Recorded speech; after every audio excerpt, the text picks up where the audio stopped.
প্রিয় ভিউয়ার্স, আসসালামু আলাইকুম। সবাইকে স্বাগত জানাচ্ছি আজকের এই নতুন ভিডিওতে। আমরা বন্ধুরা মিলে মুন্সিগঞ্জের মাওয়া গিয়েছিলাম ইলিশ মাছ ভাত খাওয়ার জন্য। আমরা চাপসামলা হোটেলে চলে গেলাম। সেখানে যেয়ে আমরা বিভিন্ন ইলিশ মাছ দেখতে থাকলাম। এখানে বিভিন্ন আকারের এবং বিভিন্ন প্রাইজের ইলিশ মাছ আছে। এখানে দামাদামি করে মাছগুলো কিনতে হয়। আসলে আপনারা যারা আসছেন তারা খুবই ভালো জানেন।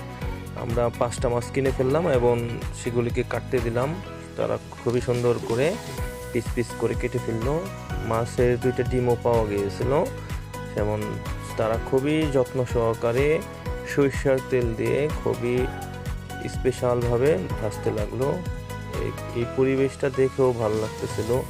সেই সাথে বেগুন ভাজাও হইতেছিল, মরিচও ভাজা হইতেছিল।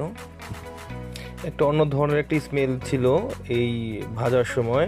আমাদের মাছগুলো ভাজা হয়ে গেল এবং এগুলো ছিল লেজ মাছের লেজা। তারপরে এই লেজা দিয়ে একটা স্পেশাল ভর্তা বানানো হয় এই মাওয়া ঘাটে, সেটাই আমরা বানাতে দিলাম। এবং এই ভাইটা খুবই যত্ন করে এটা বানাইতেছিল এই লেজা ভর্তাটা।